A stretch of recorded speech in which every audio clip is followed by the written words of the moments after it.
Por que o home office vai matar a sua carreira? Se você me der alguns minutinhos da sua atenção, eu vou te explicar o porquê eu jamais aceitaria um trabalho 100% remoto, principalmente se eu tivesse menos do que 30 anos. Uma coisa que eu sempre falo para meus liderados é que você só vai crescer na carreira se aprender a resolver problemas complexos e criar alianças. Aí eu te pergunto, ser humano, como é que você vai criar alianças participando de uma daily de 15 minutos ou de um one-on-one semanal com o seu líder se tiver meia dúzia de reuniões durante o mês? A resposta é muito simples, você não vai. A verdade dura é que promoção e oportunidade não vem só de entrega. Na real, essa é a parte menos importante. Os líderes só promovem quem eles gostam e em quem eles confiam. Eu já vi isso centenas de vezes na minha carreira. E com certeza não é enfurnado em um quarto escuro que você vai conseguir conquistar essas coisas. Eu sou Lauro Statari, empreendo há mais de 21 anos, lidero time jovem há muito tempo e eu estou muito longe de ser um líder tradicional. Entretanto, eu luto bravamente para tentar abrir a mente da galera e defender essas novas gerações desse câncer isolacionista que vem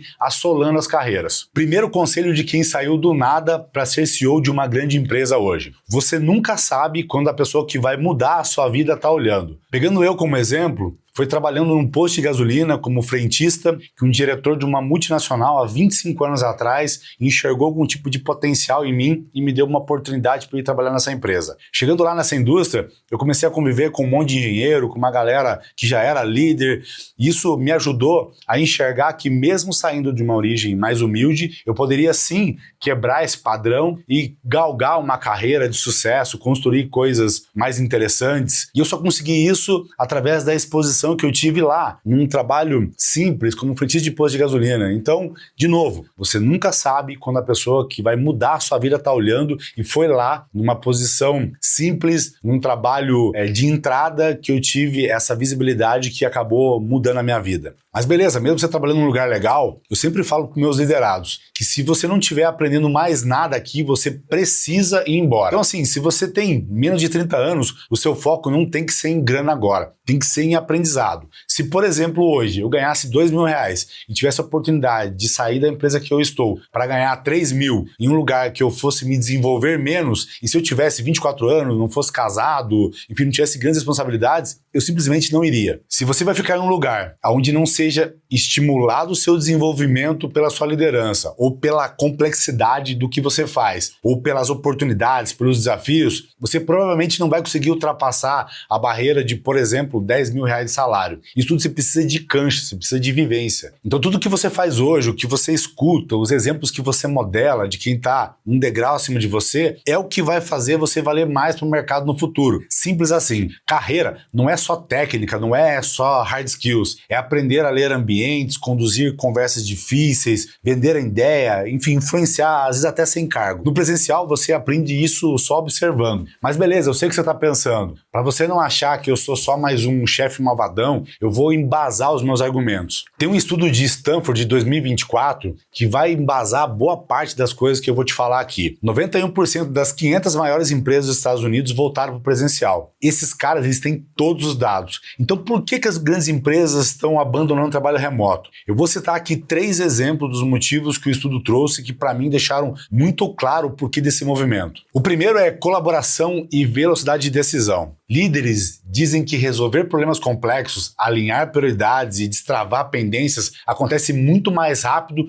quando tem gente no mesmo lugar, com aquela interação espontânea e não apenas em reuniões marcadas. É aquela dinâmica do dia a dia mesmo, aquela conversa de cafezinho, aquela cruzada no corredor ali onde você já tira uma dúvida. Então essas coisas, elas acontecem de forma muito mais orgânica. O segundo item que eles trouxeram é inovação e criatividade. O argumento é que ideias novas surgem mais quando há contato frequente, tipo colisões entre as áreas, e principalmente na construção de contexto compartilhado. É o que eu chamo de combinatividade. É quando você pega várias informações, vários conceitos, várias técnicas, vivências, conecta tudo isso e cria essas fricções, sabe? Essas combinatividades. E para fechar com chave de ouro, e aqui para mim é o mais importante, é mentoria e desenvolvimento. Principalmente para aquela galera mais júnior. Um dos motivos mais citados é melhorar aprendizado, coaching, enfim, o desenvolvimento de habilidades, coisas que acontecem muito por proximidade, por osmose,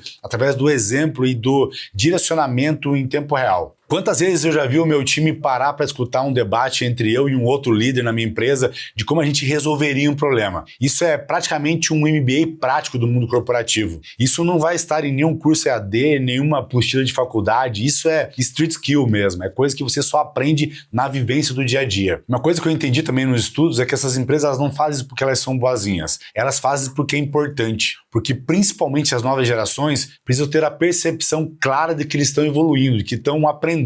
Os relacionamentos profissionais estão cada vez mais voláteis. Os currículos que eu vejo hoje raramente tem uma passagem de 5 anos. E só ficou bastante tempo quem conseguiu enxergar de fato uma evolução. Ou quem é muito acomodado. Em resumo, é vital para a empresa desenvolver o time. Porque sem isso, além da empresa estagnar, provavelmente aquele colaborador que é fora da curva vai embora. Nós, por exemplo, somos uma empresa formadora. Eu entendi há muito tempo a minha responsabilidade em desenvolver e direcionar o meu time. Resumindo, na minha opinião, presencial é elite, o híbrido é bom em alguns casos, mas o 100% no home office é péssimo. E só existe 2 situações que eu admito que o home office é melhor. E as 2 são por questões geográficas. A primeira é se você morar em uma cidade muito pequena, que não tem oportunidade e que você não consiga, de fato, naquele momento, se mudar para uma cidade maior. E a segunda é se você trabalhar para os gringos e ganhar em dólar e euro. Aí eu até entendo. Você está abrindo mão do seu desenvolvimento, mas está ganhando absurdamente mais. Por isso, talvez valha a pena o ROI de estagnar um pouco a tua carreira naquele momento. Mas talvez. Agora, se o teu motivo para o home office é se livrar de 1h30, 2 horas de ônibus, aí eu acho que você está se sentenciando para o resto da vida a não ter condição de ter um carro ou morar mais para o seu trabalho. Você fatalmente estará distante das oportunidades que vão de fato mudar a sua vida. O meu exemplo, eu sempre encontrei oportunidades em situações muito improváveis, pelo simples fato que eu estava sempre em movimento. Eu nunca me permiti que eu passasse despercebido nos ambientes. De novo, pegando a minha história como exemplo, eu já trabalhei muito longe de casa, já tive que pegar ônibus 5 horas da manhã para conseguir chegar antes das 8 no trabalho, já dormi dentro do ônibus por estar muito cansado, enfim, eu já passei por tudo isso e eu só consegui quebrar isso porque eu sempre me mantive em movimento. Eu sempre encontrei oportunidades em situações que eram muito improváveis. E mais do que isso, eu nunca me permiti que eu passasse também despercebido nos ambientes.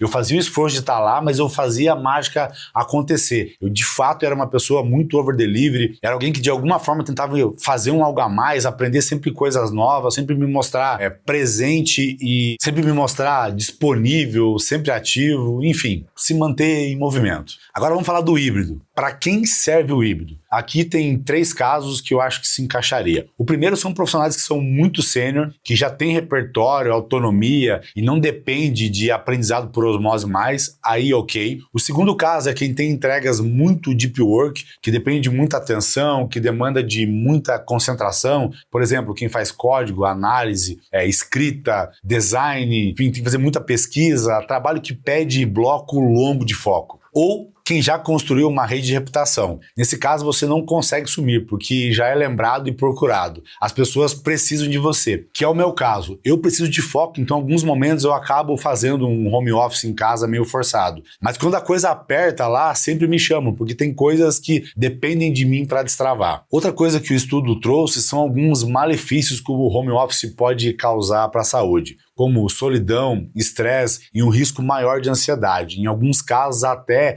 depressão a depender do perfil. E por que isso acontece? Com menos convivência social, menos apoio informal, menos microinterações que regulam o humor e pertencimento, às vezes alguns perfis acabam entrando em parafuso mesmo. E aí pulando para o segundo item que eles trouxeram, que para mim é o mais importante e talvez até o mais perigoso, que é o burnout por fronteira borrada, que é basicamente o trabalho invadindo a sua vida. Sem separação física, você anda meio que num modo de sempre disponível. Isso vira uma carga crônica. Exemplo dos cassinos. Lá, não sei se vocês já notaram, mas lá não tem janela. Então você nunca sabe quando é o dia, quando é a noite. Quem já trabalhou em home office sabe exatamente qual que é essa sensação. Quando você vê, já deu 7, 8 horas da noite e você se perdeu no tempo que você estava muito focado nas suas atividades ali. Eles pontuaram alguns sinais de alerta nesse caso de burnout por fronteira borrada. Primeiro é exaustão constante, queda de performance, irritação, falta de paciência, principalmente fora do trabalho. Enfim, você acaba entrando quase que num colapso emocional. Eu sou dono de empresa e eu acho isso uma merda. O colaborador tem que ter um momento para se desligar do trabalho. A gente que é empreendedor, a gente acaba vivendo o negócio às 24 horas por dia. Mas o colaborador, ele tem família, ele tem um momento que ele precisa estudar, que ele precisa praticar um hobby. Então, assim, a gente precisa achar uma forma de conseguir desvencilhar essa pessoa em algum momento do trabalho. Fato é que tem uma diferença entre paz e isolamento. Mas a galera ainda confunde muito isso. Tem gente que chama de liberdade, mas por dentro tá cansado, ansioso e sozinho. Então, em resumo, eu sei o que você quer. Você quer ter mais tempo livre? Eu te entendo. Você quer ter mais flexibilidade, trabalhar a hora que você preferir, sentir que confia em você, ter mais autonomia? Eu também te entendo. Mas o custo disso para sua carreira pode ser irreversível. Não vale a pena. Então, não faça isso. Já no presencial, você aprende mais rápido, a correção em tempo real, você tem aquelas referências legais do seu lado, você constrói confiança, o líder te vê em ação, sob pressão, com consistência, é troca de energia e isso faz toda a diferença. E é no presencial também que você cria alianças, você dá oportunidade para pessoas de outras áreas ver o quanto que você é capaz de performar. Essas oportunidades elas não vão aparecer numa reunião marcada. Então o conselho é muito simples, abra mão do conforto por alguns anos para ficar perto do jogo. Conforto você compra depois. Se você curtiu esse conteúdo, faz uma coisa, manda esse vídeo para um amigo ou familiar que está comemorando o home office como se fosse uma vitória e que também precisa conhecer os riscos. Eu espero ter te ajudado e se vemos no próximo vídeo. Valeu!